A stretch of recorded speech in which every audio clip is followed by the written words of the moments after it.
A graça e a paz de nosso Senhor e Salvador Jesus, irmãos. Em primeiro lugar, dizer que é um prazer estarmos juntos novamente, mais um domingo.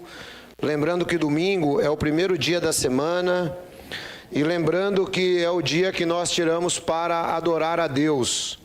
Lembrando também que todos os dias você pode nos acompanhar através do canal Pela Bíblia, né?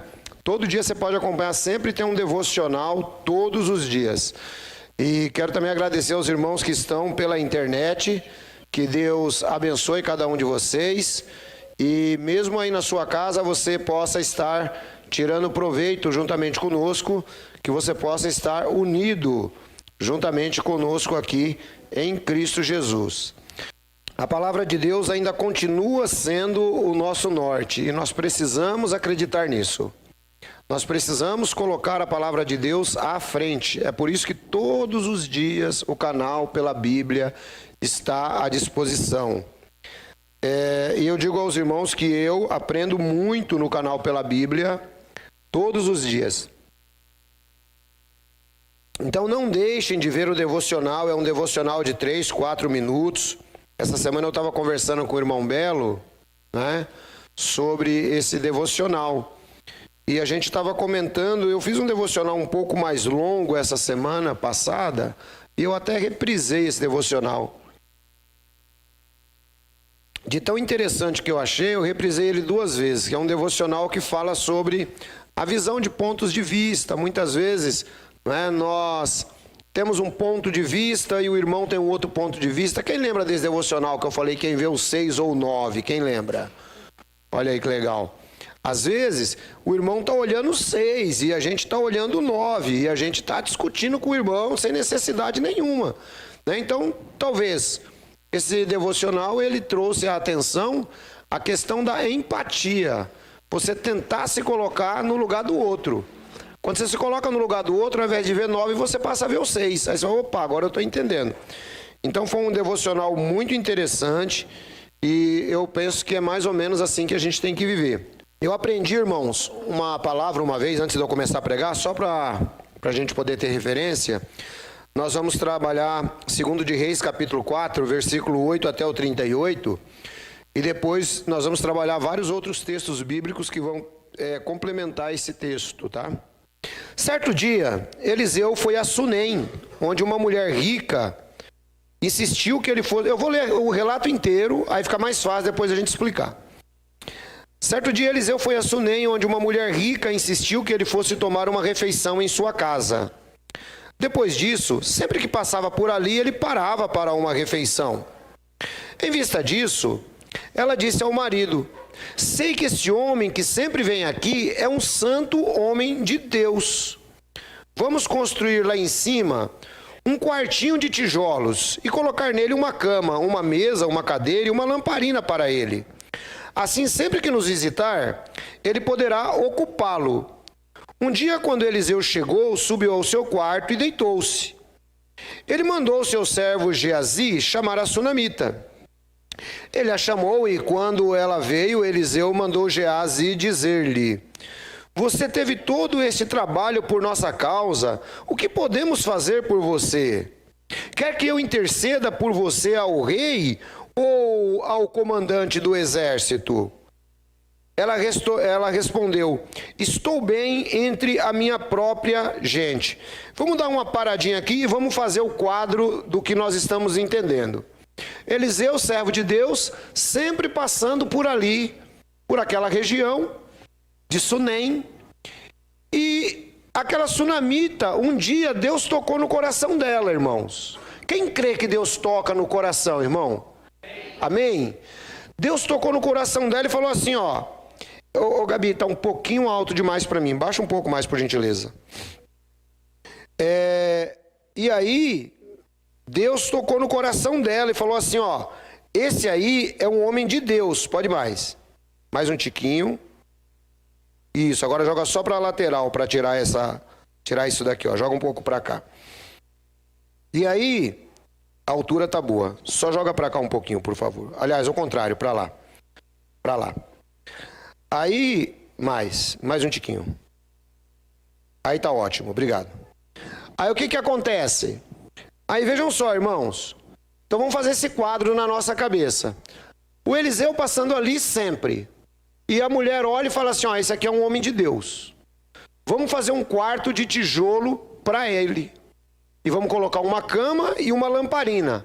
Conseguiram pensar nisso? Consegue pensar nisso? Consegue acompanhar esse pensamento? Isso demonstra uma qualidade, irmãos, que nós precisamos pensar como cristãos. Qual é a qualidade que essa mulher ela revela aqui, inicialmente? Generosidade. Generosidade, ela foi generosa. E esse é um valor que nós precisamos resgatar.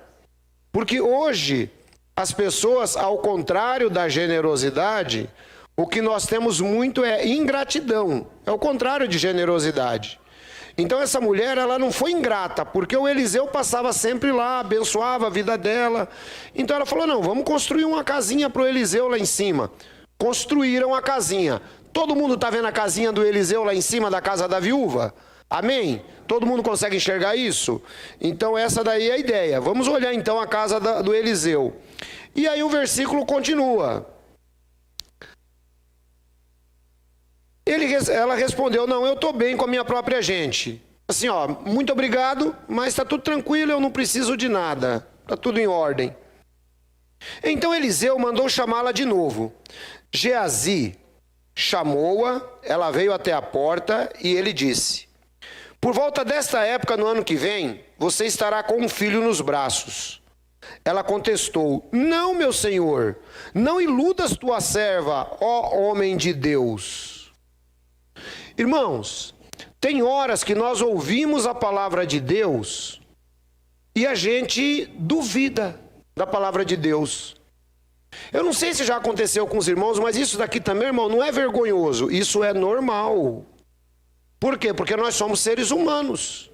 Às vezes a gente ouve a palavra de Deus, de um homem de Deus, e a gente pensa, ah, mas será que vai ser desse jeito mesmo?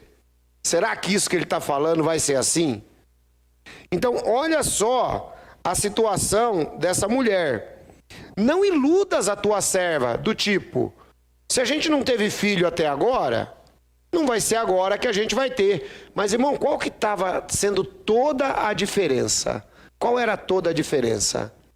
A diferença é que ela estava falando com um homem de Deus. Essa é a diferença. Quem crê que Deus ainda fala através dos seus servos hoje em dia, dá um amém. Deus fala ainda, irmãos. Às vezes, nós não conseguimos enxergar porque a nossa visão está turva espiritualmente. Então, nós precisamos aguçar a nossa visão. E como é que a gente aguça a nossa visão, pastor? Nós aguçamos a nossa visão através da oração. Irmão, sem oração não tem acordo. Sem oração não tem acordo. Eu estava, esses tempos atrás, conversando com outro pastor, porque é assim, né? Eu não sou um pastor solo. Eu tenho outros pastores que nós nos reunimos para conversar, porque todo pastor sempre tem os seus problemas tal, e assim vai. E uma das coisas que nós estivemos conversando, nós três, foi a seguinte, que normalmente, irmãos, Satanás, o diabo, ele tenta se infiltrar na igreja quando a oração é fraca. Sabia disso? Por que que tem igrejas que o círculo de oração é forte? Porque nós temos que ter a intercessão. Nós temos que orar mais, não importa se você vai orar na sua casa, não importa se você vai orar aqui na igreja, não importa onde você vai orar, mas você tem que aguçar a sua visão espiritual. E a sua visão espiritual só vai ser aguçada através da oração. Se você não orar, não adianta. É mais ou menos assim, irmãos. Olha, a palavra a gente ouve de domingo? Ouve, amém?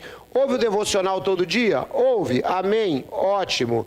Só que tem mais um ingrediente que está faltando aí, que é a oração. Se você não colocar a oração como foco, como objetivo na vida, irmão, vai ficar... Obrigado, meu amor. vai ficar cada vez mais difícil. Vai ficar cada vez mais difícil. Eu esqueci, né, Rosânia, que você trabalha com esse negócio aqui, né? Obrigado. Então, vai ficar cada vez mais difícil. É para mim controlar a hora aqui mais fácil. Visão vai chegando mais perto, irmã. Já viu como é que é, né? Visão do homem de Deus. Aí o que acontece? Se a gente não misturar, irmãos, esse ingrediente na vida cristã, vai ficar difícil. Quem está entendendo o que eu estou falando? Tem que ter oração, irmão. É mais ou menos assim. Vamos pegar uma bebida que tem 3 ingredientes: café, água e açúcar. Certo? Para ficar saboroso, precisa dos 3, não precisa? Se você pegar só o café e a água, não vai ficar amargo? Se você pegar o açúcar e o café, vai dar café? Não vai dar café. Então a vida do crente, repita comigo, precisa de 3 ingredientes. Repita comigo, 3 ingredientes. Oração, leitura da Bíblia e aprender na reunião cristã. Aí você vai ficar um crente completo, irmão. Aí você vai ficar um crente blindado. Um crente à prova de espinho do outro irmão porco espinho. Entendeu? Como é que é a coisa? Você fica um crente blindado. Você fica sem problema. E aí, era o caso aqui dessa mulher. Ela não tinha visão espiritual. Senhor, não mente para a tua serva. Você está me enganando. Só porque eu dei uma casinha para você, você está me enganando agora? Para com isso. E aí, ele continua. Mas, como Eliseu lhe dissera, a mulher engravidou no ano seguinte. Por volta daquela mesma época, deu à luz um filho. Irmãos, às vezes nós temos um problema. Nós temos muita pressa que Deus resolva os nossos problemas. E Deus não está com nenhum pingo de pressa em resolver o seu problema. Quem entende isso?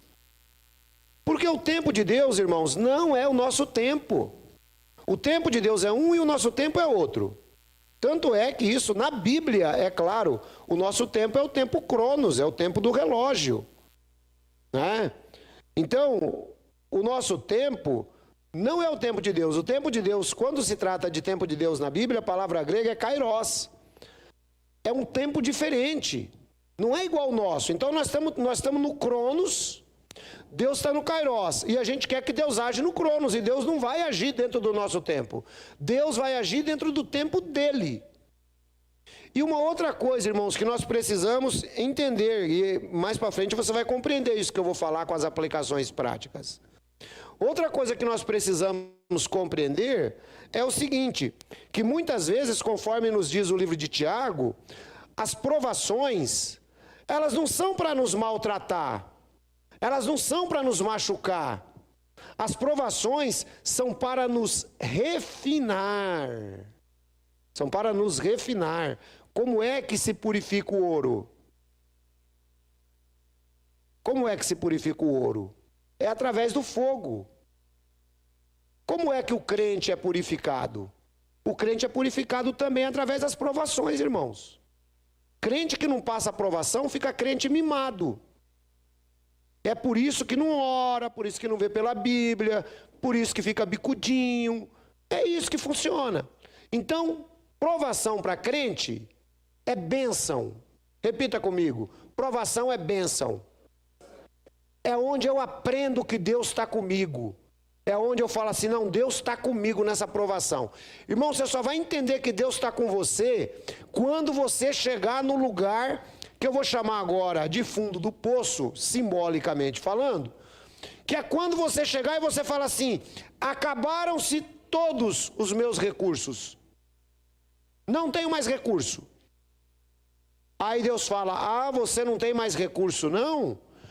Então agora eu vou entrar com providência na tua vida. É assim que Deus trabalha. Enquanto você estiver lutando, e achando, e navegando, e nadando, Deus vai deixar você nadar, irmão. Você vai nadando, vai batendo o braço, vai cansando. Até a hora que você fala assim, não aguento mais. Aí Deus fala, então agora eu vou te dar uma força. Quem entendeu como é que Deus age? É assim que Deus age, irmão. Porque enquanto você achar que você pode, talvez ela tentou ter um filho e não conseguia. Quando o servo de Deus chegou e falou assim, você vai ter um filho? Ela se entregou, ela falou assim, não mente para mim, pelo amor de Deus.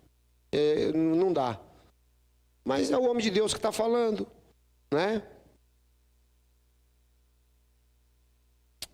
O menino cresceu e certo dia foi encontrar-se com seu pai, que estavam com os ceifeiros. De repente começou a chamar o pai gritando, ai minha cabeça, ai minha cabeça. O pai disse a um servo, leve-o para a mãe dele. O servo pegou o menino e levou a mãe. O menino ficou no colo dela até o meio-dia e morreu. Ela subiu ao quarto do homem de Deus, deitou o menino na cama, saiu e fechou a porta. É engraçada a atitude humana, né? É engraçado. O menino já está mocinho, vai lá pupar aquele sol quente de Israel que eu conheço, 50 graus. Estou com dor de cabeça, pai. Voltou, morreu. O que a mãe faz? Ela vai lá, tipo assim, foi você que falou que eu ia ter um filho. Então agora, meu amigo, como diz minha mãe no velho ditado, quem pariu Mateus que balance. Já que você falou que ia ter um filho, você se vire. E é isso que ela faz. Ela entrega o menino na cama do homem de Deus. E aí, irmãos, imagine lá, o homem de Deus não está lá. E essa mulher está lá embaixo preocupadíssima. Afinal de contas, era o filho único dela. E o filho morreu. Só quem já perdeu um filho é que deve saber a dor que essa mulher estava sentindo. E aí, olha só que coisa interessante. Ela chamou o marido e disse, preciso de um servo e de uma jumenta para ir falar com o homem de Deus. Vou e volto logo. Ele perguntou, mas por que hoje? Não é lua nova nem sábado. Ela respondeu, não se preocupe. Ela mandou selar a jumenta e disse ao servo, vamos, rápido, só pare quando eu mandar. Assim ela partiu para encontrar-se com o homem de Deus no Monte Carmelo. Quando ele a viu à distância, disse a seu servo Geazi, olhe, é a sunamita. Corra ao seu encontro e pergunte a ela, está tudo bem com você? Tudo bem com seu marido e com seu filho? Ela respondeu a Geazi, está tudo bem. Tudo bem com você, com seu marido e com seu filho? Veja, Eliseu manda perguntar dos três. O texto continua, ao encontrar o homem de Deus, ela se abraçou aos seus pés. Geazi veio para afastá-la, mas o homem de Deus lhe disse, deixe em paz. Ela está muito angustiada.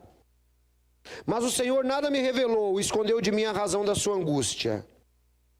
E disse a mulher, acaso eu te pedi um filho, meu senhor? Não te disse para não me dar falsas esperanças? Então Eliseu disse a Geazi, ponha a capa por dentro do cinto, pegue o meu cajado e corra. E se você encontrar alguém, não cumprimente. E se alguém cumprimentar, não responda. Quando chegar lá, ponha meu cajado sobre o rosto do menino. Mas a mãe do menino disse, juro pelo nome do Senhor e por tua vida que se ficares não irei. Então ele foi com ela. Olha, tá bom. Mas eu não creio nesse seu servo aí não. Eu só creio no Senhor. Irmãos, tem hora que a gente tem que aprender a acreditar no homem de Deus. Tem horas que a gente tem que saber, tem que ter sensibilidade. Sabe? E não ficar resistindo. Porque a nossa tendência é resistir. A gente acha que sabe mais. Sempre vai ser assim. E nesse mundo de alta tecnologia que nós temos, onde todo mundo é especialista em internet, todo mundo é doutor, todo mundo é tudo, é pior ainda. Você já viu, eu acho engraçado, já viu na televisão? Quando eles não têm quem entrevistar, eles entrevistam um cara lá que eles falam que é especialista em alguma coisa, já viu? Quando fala assim, especialista nisso, eu já mudo o canal, irmão, porque eu sei que é um curioso de internet, que eles chamam de especialista. A internet hoje está cheia de especialista. Então ela não quer um especialista, ela quer o servo de Deus. Se o senhor não for, eu não vou não. Geazi chegou primeiro, pôs o cajado sobre o rosto do menino, foi na frente. Mas ele não falou nem reagiu. Então Geazi voltou para encontrar-se com Eliseu e disse: o menino não voltou a si. Quando Eliseu chegou lá, lá estava o menino morto, estendido na cama.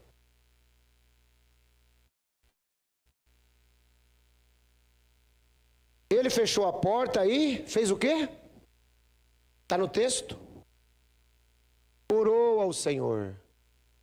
Irmãos, o que é que nós destacamos aqui? Tem horas que a gente acha que está tudo perdido. Mas o segredo está na oração. Eu disse que são 3 pilares. É você ler a Bíblia, ouvir as reuniões cristãs e orar. São 3 pilares para você poder se edificar e ser um crente de verdade e enfrentar a tribulação em qualquer lugar que você for. Primeiro, que ele lia os profetas. Segundo, que ele entendia os profetas, e o pai dele, o pai na fé dele foi Elias. E Deus falou para Eliseu: eu vou te dar uma porção dobrada do espírito de Elias. Se Elias fez 7 milagres, você vai fazer 14. Fica tranquilo. Então Eliseu está muito sossegado. Ele tem uma capa e um cajado que era do Elias no dia que o Elias foi embora. Ele olha o menino, ele entra, fecha a porta e ora ao Senhor. Irmãos, tem horas que você precisa se recludir.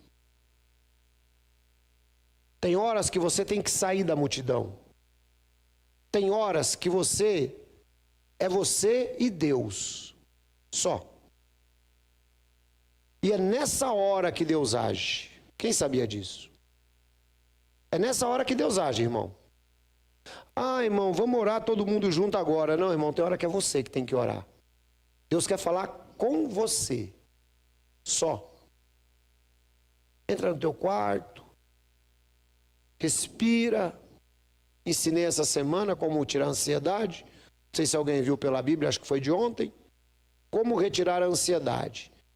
Inspira, respira, ora, e você vai ver que o seu cérebro começa a melhorar. A partir dali você está bom para fazer oração. Não é chegar loucão, irmão, dentro de casa, falar: eu vou orar agora, né? Calma, se prepara para a oração. Tem preparação para a oração. Aí você vai perceber que a coisa vai começar a melhorar. Eu achei engraçado que eu falei uma coisa pro irmão Belo essa semana. E a gente até deu risada, né? E o negócio era sério, irmão, que eu tinha falado para ele. Ele falou: ô Varão, você sabia disso aí? Realmente aquilo que você falou aconteceu mesmo com fulano. Eu falei: Varão, não adianta, velho. Às vezes vocês me vêem brincando com as coisas, mas Deus, ele fala, não adianta. Aliás, é um irmão nosso, né, que faz muito tempo que não vem na igreja, que está preso. Eu gostaria que os irmãos orassem por ele, porque a Bíblia diz que nós devemos orar pelos presos. Né? Então, orem por ele. Não precisa saber quem é, mas ore por ele. Infelizmente, ele está preso. Então, irmãos, a gente precisa aprender, entrar no nosso quarto, fechar a porta e falar com Deus. Irmão, e tem uma coisa aqui muito legal. Falar com Deus significa você se despir de você, do seu ego. Significa você ser só você. Sabe, só você? Porque eu costumo, eu sempre digo isso, né? Eu vou fazendo análise assim da vida humana e eu vou analisando as pessoas, como as pessoas elas vão usando máscaras o tempo inteiro. Quando você chega, você e Deus no quarto, não tem como você usar máscara mais. É só você e Deus. Não adianta. Quando você chega, você e Deus, a Bíblia diz que todas as coisas estão nuas aos seus olhos. diante daquele de quem temos uma prestação de contas. Então, quando você entra no seu quarto, você e Deus,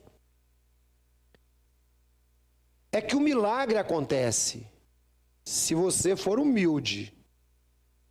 Não adianta chegar lá, Senhor, o Senhor sabe as tribulações que eu estou pensando, que eu estou passando. Senhor, o Senhor sabe as minhas dores.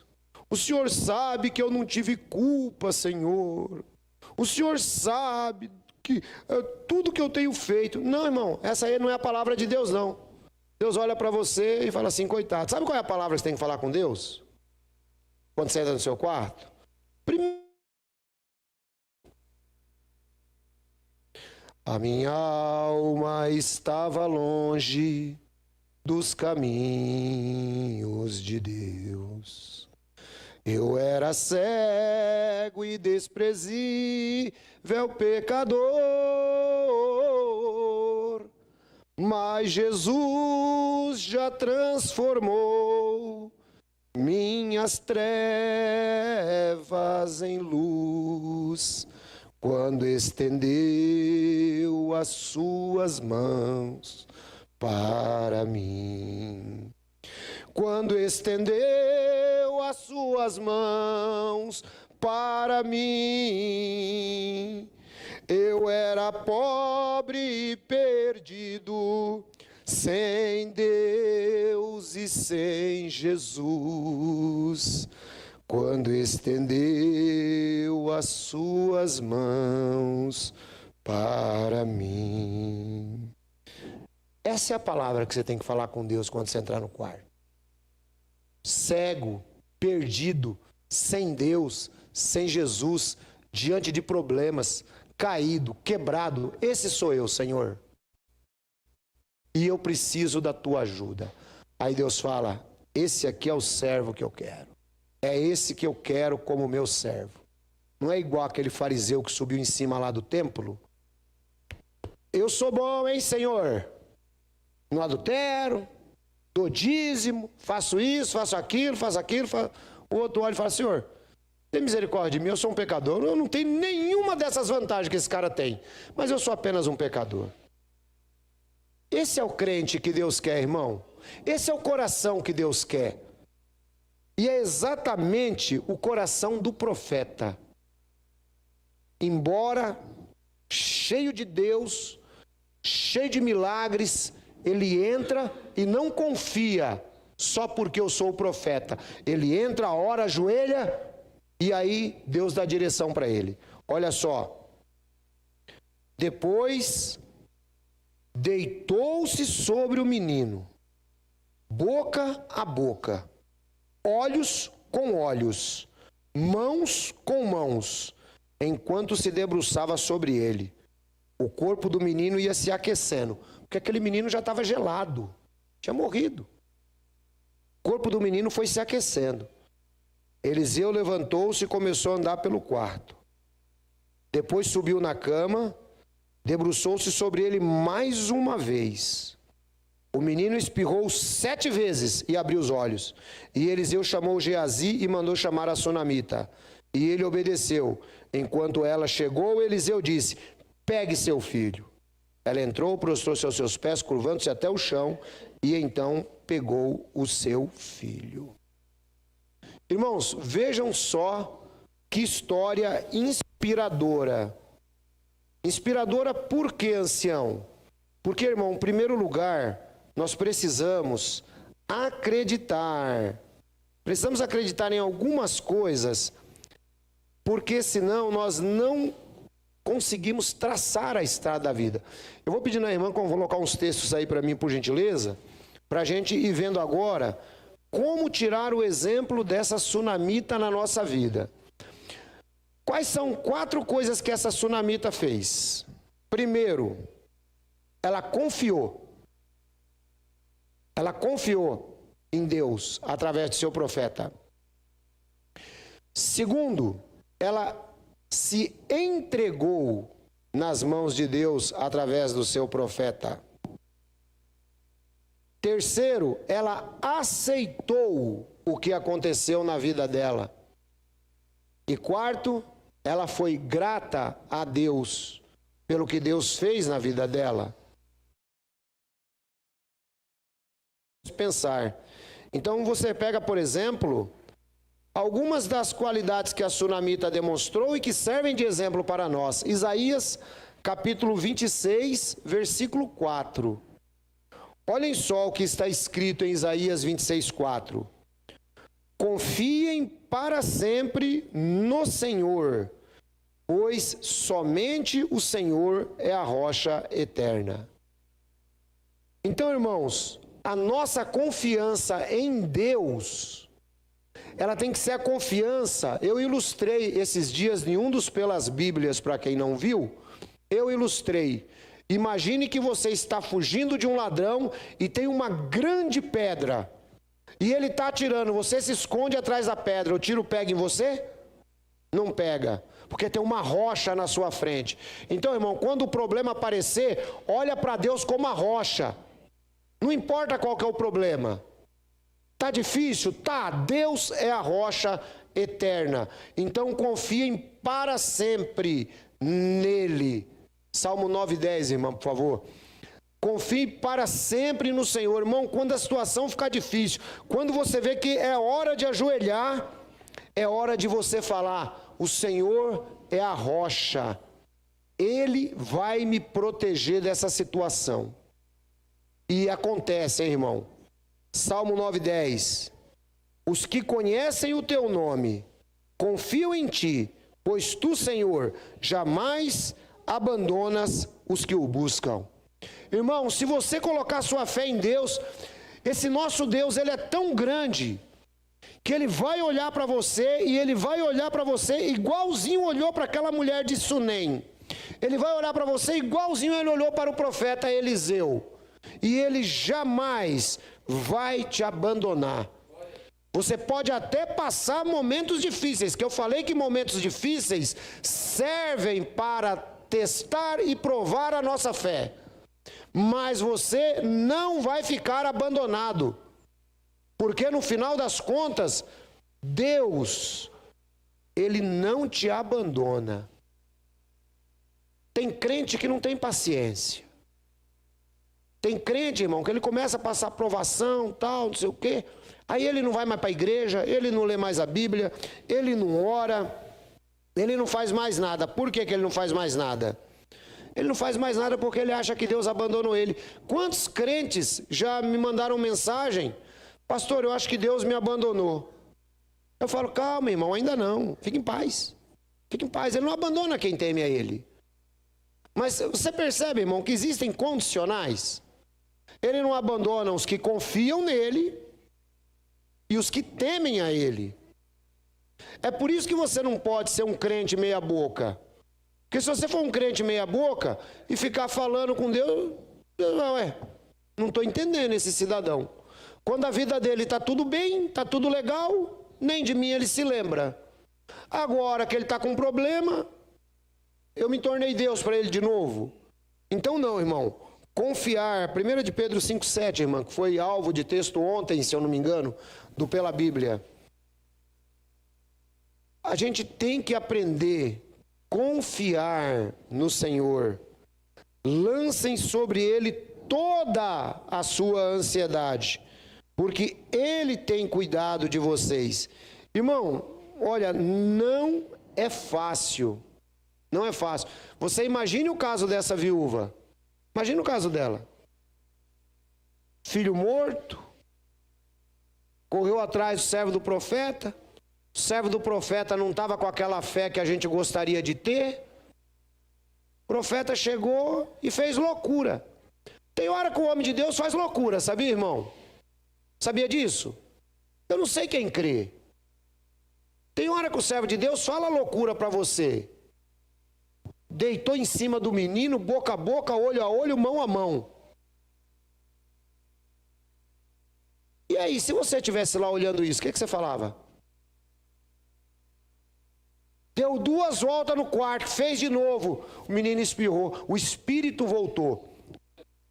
Então, irmão, é isso que a gente tem que confiar. Nosso Deus é o Deus do impossível. Provérbios 35, por favor. Nosso Deus é o Deus do impossível. Nosso Deus não é Dagon. Nosso Deus não é Zeus. Nosso Deus é Javé, é Yavé, é Yahweh, é Jesus Cristo, o Senhor dos senhores. Esse é o nosso Deus. É aquele que todo o poder lhe foi dado no céu e na terra. E se ele tem todo o poder, ele tem poder para mexer na sua vida. Ele tem poder para mexer na sua saúde. Ele tem poder para mexer na sua situação financeira, porque ele é o Todo-Poderoso. Cada palavra de Deus é comprovadamente pura. Ele é um escudo para quem nele se refugia.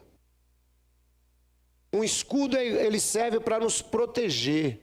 Os soldados utilizavam escudos para isso, para que eles fossem protegidos. Da mesma maneira, irmãos, a palavra de Deus, ela é comprovadamente pura. Não tem adulteração na palavra de Deus. Ela é pura e ela é um escudo. Mas é conforme eu disse para vocês, tem uma condicional. E o grande problema é que o crente não entende a condicional. O crente não entende a condicional. Eu vou citar de novo. O ouro é refinado pelo fogo.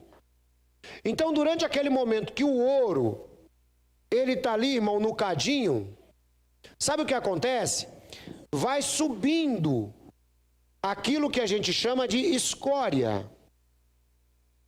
E o ourives, ele vai limpando aquilo dali com todo o cuidado para ele não tirar o ouro. Sabe o que é essa escória? São as coisas que Deus quer trabalhar na sua vida, que você não percebeu ainda. Mas depois que ele tira tudo aquilo dali, ele modela, vira um anel de ouro puro, valiosíssimo. Esse é o crente que Deus quer trabalhar em você. Ele quer deixar você um crente valioso. Ele quer deixar você um crente que realmente resiste às provações. Ele quer deixar você um crente que o diabo olha e Deus fala assim: vai firme, que nesse aí eu confio. Esse aí é meu servo. Agora, se você for um crente cheio de escória, Deus vai falar: opa, é melhor pegar o outro. Pega o outro lá que está mais purificado, que vai sair mais barato para mim. Por que Deus permitiu testar Jó? Pensa, irmão, o caso de Jó. Pare e olha. Se você não tem noção no caso de Jó, porque a gente fala em Jó, tem que ter paciência de Jó, tudo negócio de Jó, a gente fala, não é? Não sabe como é que era Jó, não? Vai no centro de Campinas. Vai no centro de Campinas, ali no Largo do Rosário. Lá tem um monte de gente parecido com Jó. Tem um montão lá. Eu passo lá constantemente. Lá tem um monte parecido com Jó. Com chaga dos pés até a cabeça. Cheirando mal. Jó era aquilo ali, irmão. E aí a mulher dele fala assim: você ainda vai ficar com esse negócio de servir a Deus? Amaldiçoa a Deus e morre. Para. Você fica nesse último fio de esperança. Para. Morre logo, sai mais barato para mim e para você. Até eu expirar, não removerei de mim a minha integridade. Aleluia. Eu não vou remover de mim a minha integridade. Posso morrer, mas eu sou íntegro. Esse é o crente que Deus quer. Esse é o crente que Deus fala para o diabo: tá bom, você está acusando? Estou pouco preocupado. Eu conheço o crente que eu tenho lá na terra. Eu sei quem é esse crente. Só que é crente, irmão, que está sem escória. Enquanto você estiver cheio de escória, as dores vão continuar até você ficar limpinho. Tirar toda a escória. Aí você fica o crente que Deus quer. Quem entendeu o que eu estou falando? Provérbios 35 e 6. Vamos ver outra escória que a gente precisa tirar da nossa vida. Eu sempre digo, tem condicionais. Porque o crente acha que é assim: sou crente, está tudo bem, está tudo jóia, está tudo tranquilo na minha vida. Não é assim. Existem condições para que Deus trabalhe. condições para Deus trabalhar na nossa vida. Olha só, 35:6. Confia no Senhor de todo o seu coração. Então, mais uma condicional qual que é? Confiar de todo o seu coração. Não é confiar de meio coração, irmão. Não é confiar desconfiando. Ah, eu vou confiar, mas eu não sei. Eu não sei se Deus vai dar jeito. Esquece, irmão. Esquece. Não vai passar. Confia no Senhor de todo o teu coração. E não se apoia no teu próprio entendimento. Porque olha o paradoxo. Olha o paradoxo. Confia no Senhor de todo o teu coração, mas não se apoia no seu entendimento. Tipo, eu sou médico. Ô, Senhor, me ajuda, mas eu sou médico, eu sei como é que eu resolvo o meu problema. Precisa esperar Deus agir? Deus não vai agir. Eu tenho uma causa na justiça. Não, mas eu sou advogado. Precisa esperar Deus agir? Não espera, Deus não vai agir. Quem está compreendendo que para Deus agir tem que ter confiança plena? Ou confia ou não confia, irmão. É assim, Deus não tem duas palavras. Números 23:23. Deus não é filho do homem para que minta. E ele não se arrepende. Então, confia no Senhor de todo o teu coração e não se apoie no seu próprio entendimento. O nosso próprio entendimento, ele pode ser acadêmico. Como pela misericórdia de Deus eu tenho, e muito conhecimento acadêmico. E se você for lá na minha biblioteca, você vai achar mais de 1000 livros. Quem já foi lá já viu.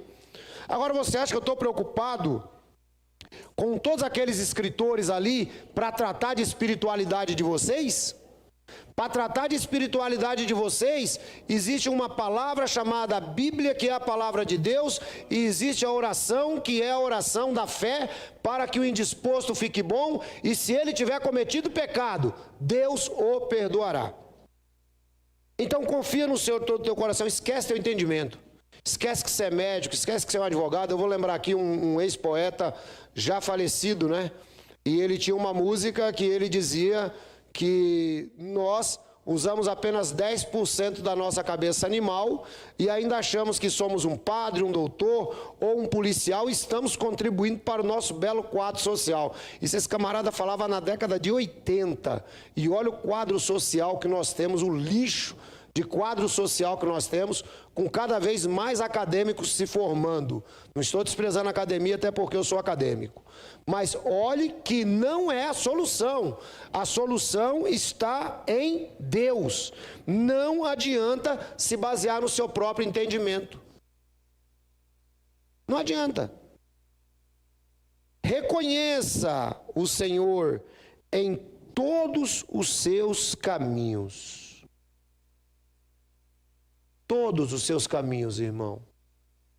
É na sua casa, é no seu trabalho, é na criação dos seus filhos, em todos os seus caminhos. Aí ele endireitará suas veredas. Você percebeu que o texto tem ônus e bônus? Deu para entender isso? Ou seja, tem as bem-aventuranças do texto, mas tem a sua responsabilidade no texto. Quais são a parte que é o ônus, que é de Deus? Ele vai endireitar as suas veredas. E agora, qual é o ônus nosso? Confiar, não achar que sabemos demais e reconhecer o Senhor. Quer que Deus endireite os seus caminhos? Está ruim? Confiar, fala comigo, confiar. Reconhecer em todos os seus caminhos. E não se apoiar no seu próprio entendimento. Enquanto você achar que sabe, irmão, Deus ele deixa. Deus é maravilhoso, irmão. Assim, eu acho Deus fantástico. Eu acho Deus fantástico, porque Deus fica olhando lá do céu. Eu imagino Deus olhando lá do céu, falando, ele é médico. Mas não vai chegar em lugar nenhum. Se eu não pôr a mão naquela ferida dele lá, ele não vai chegar em lugar nenhum. Ele é um psiquiatra. Mas daqui a pouquinho ele vai ficar internado, porque eu também não vou pôr a mão nele. Você entende? Deus tornou tola a sabedoria do mundo, irmão. Então não se estribe. Às vezes eu cito psicólogos até por causa da academia. Psicólogos não, cito filósofos por causa da academia. Mas, irmão, Epitecto está morto, enterrado. Sócrates, o que nós temos dele? A única coisa que sei é que nada sei. O que é que nós temos de Platão? A teoria da alma. E o que é que nós temos de Jesus? Ele vive e por isso eu posso crer no amanhã. Esse é o Deus que a gente serve, irmão. Então, onde é que eu vou me basear se não for nisto? Então, nós temos que aprender a confiar no Senhor de todo o nosso coração, irmãos. Todo o nosso coração. Aí vai dar certinho. Aí ele vai se apresentar para nós do mesmo jeito que ele se apresentava para Abraão. Porque tem crente que hoje não entende isso. Vai colocando para mim Salmo 125:4, querida, faz favor. Tem crente que não entende isso, irmão. A gente chega a ser tão descrente, mas tão descrente, mas tão descrente, que quando o irmão é crente de verdade, a gente acha que o irmão está ficando maluco. Já percebeu? Imagina o Abraão chegar num amigo dele lá. Rapaz, sabe que Deus apareceu para mim e falou isso, isso e isso. Você viu o que o Abraão falou? Deus mandou matar o filho dele. Tá louquinho. 75 anos, tá variando. Tá variando, é melhor não juntar uma turma aqui para ajudar o Abraão. Não fazer isso não. Não, irmão. Confiou. Abraão, vai lá e sacrifica teu filho. Eu vou lá. O senhor está falando para mim, eu vou.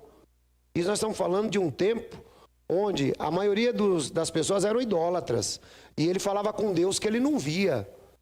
É a mesma coisa hoje, irmão. Nós falamos com Deus que a gente não vê. Só que a Bíblia diz que teve um aqui na terra que veio representá-lo. E ele foi visto, e ele é histórico. E ele está na Bíblia. E ele deixou 4 evangelhos para a gente ler e para a gente entender quem é o verdadeiro Deus. E é nele que nós temos que confiar. Então, Salmo 125:1 diz, eu amo esse texto. Os que confiam no Senhor são como os montes de Sião, que não se pode abalar, mas permanecem para sempre. Quando você pega Jerusalém, irmão, quando você pega Israel, é o Sião, né, que é Jerusalém, cercada de montes. Ela era praticamente quase que ininvadível, não dava para invadir, porque os montes protegiam. Então aqueles que confiam no Senhor são como os montes de Sião, permanecem para sempre. Mas eu vou trazer de novo uma condicional para você. Se você quer ser crente de verdade, tem condicional aqui ou não tem? Quem é que se torna como os montes de Sião? Aqueles que no Senhor confiam. Então, irmão, ou confia ou não confia. Confiança é chave de relação. Seja entre amigos, seja entre você e Deus. Ou tem confiança ou não tem.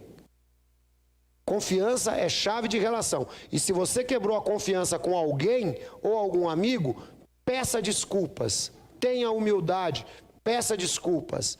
Sabe por quê? Porque confiança é chave de relação. E na hora que você precisar, é a confiança que vai fazer toda a diferença. Seja com Deus, seja com qualquer outro tipo de pessoa. Então nós precisamos confiar. Põe aí para mim Josué 1:9, faz favor, irmã.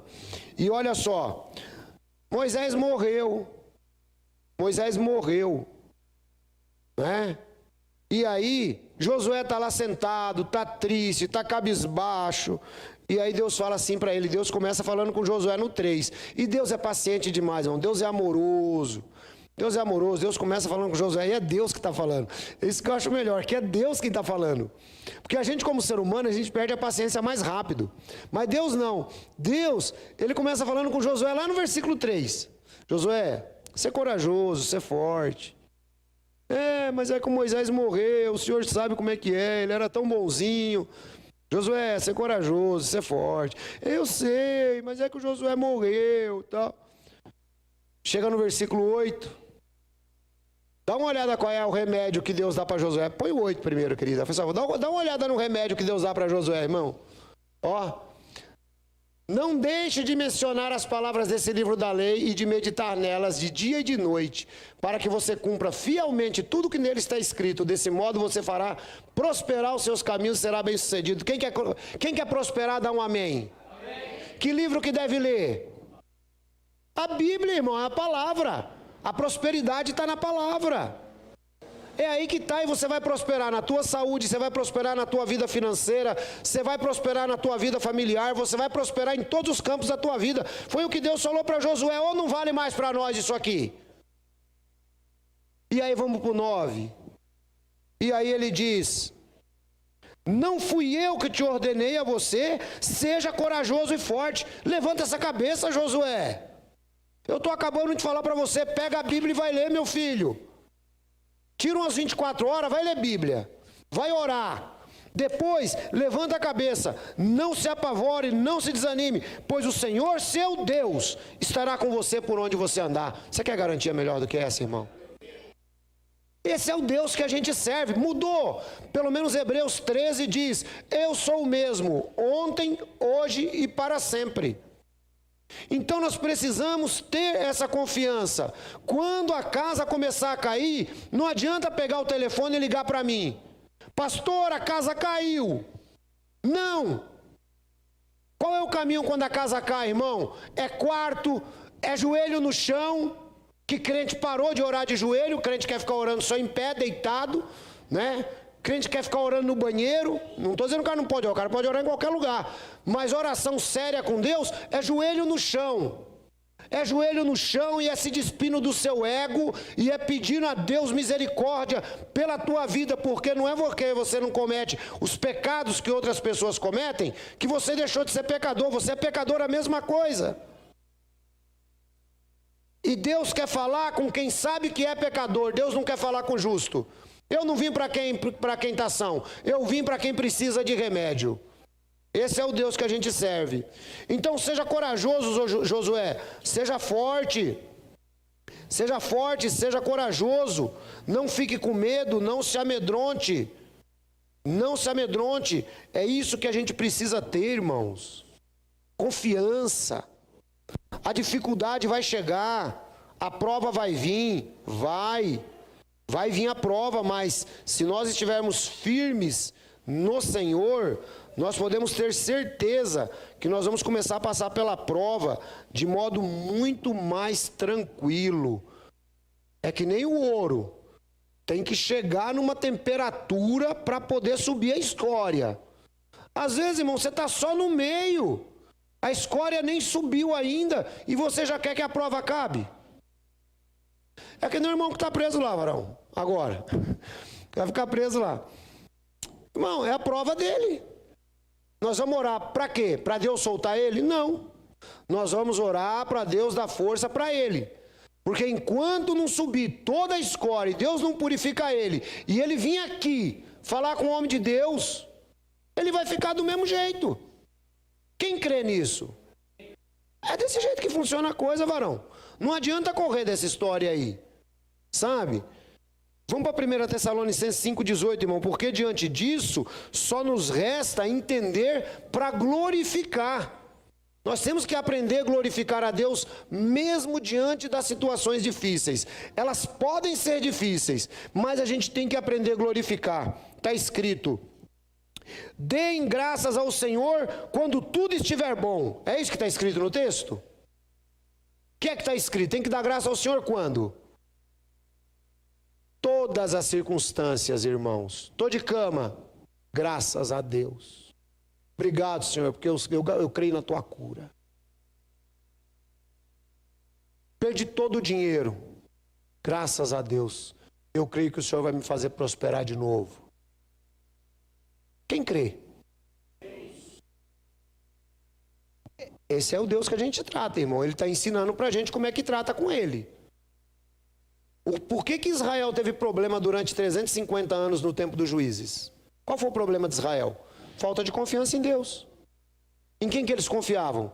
Eles confiavam em tudo. Confiavam em Dagon, confiavam em Baal, confiavam nas melhores colheitas.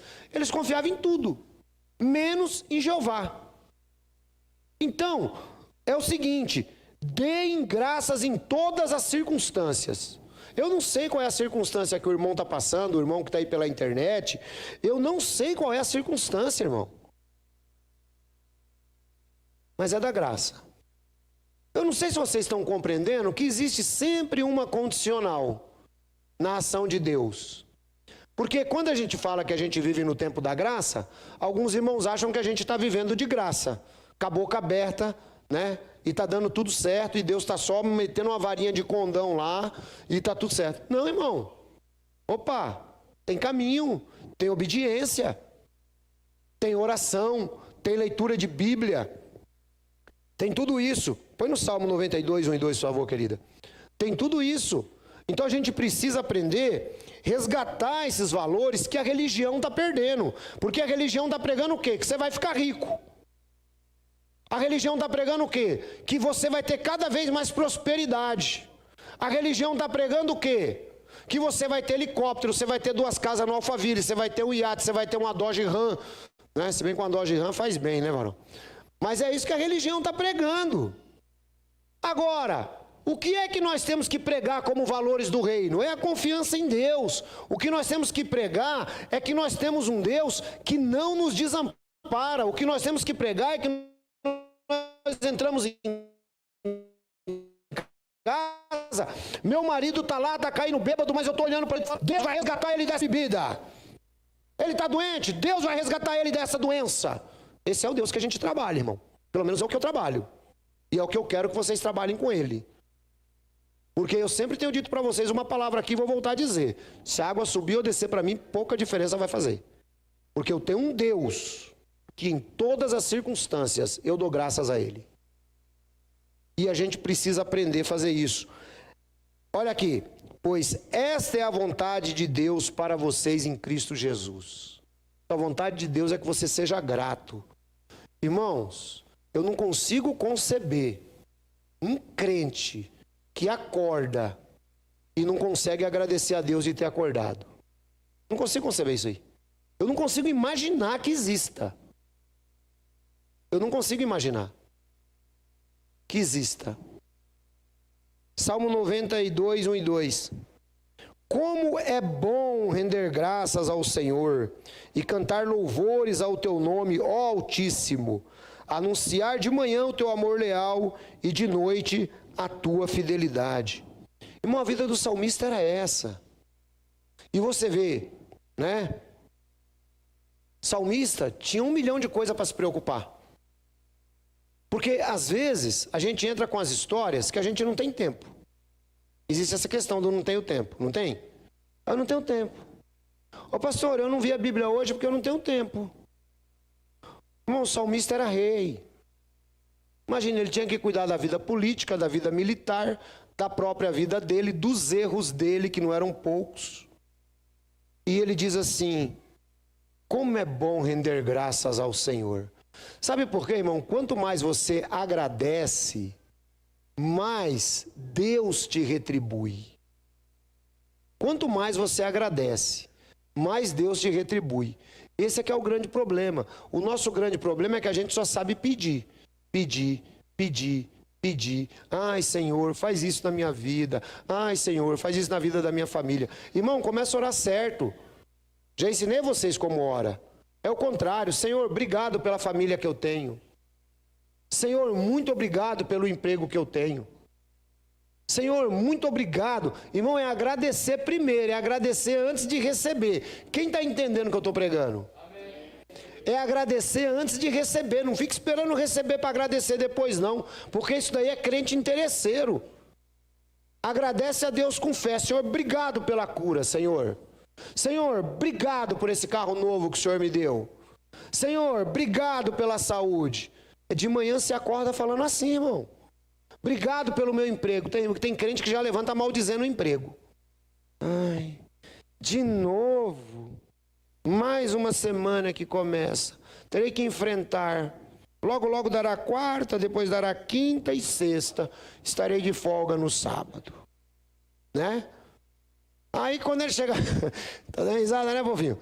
Aí quando ele chega lá na segunda-feira, o patrão manda ele embora. Aí ele liga assim e fala: pastor, ora por mim. Por quê? Porque eu estou desempregado. Mas você não estava trabalhando até ontem, varão? Eu estava, mas cheguei lá segunda-feira, o patrão me mandou embora. Por quê? Porque ele próprio pediu psicologicamente para mandar embora. Então, irmão, é agradecer, dai graças por tudo, como é bom render graças ao Senhor, anunciar de manhã o seu dia, pego pela Bíblia, compartilha com outras pessoas. Compartilha com outras pessoas, ajuda outra pessoa a começar a repensar a vida dela. Vamos para o Salmo 136:1, que a gente está quase finalizando. Está escrito: deem graças ao Senhor, porque Ele é bom e dura para sempre.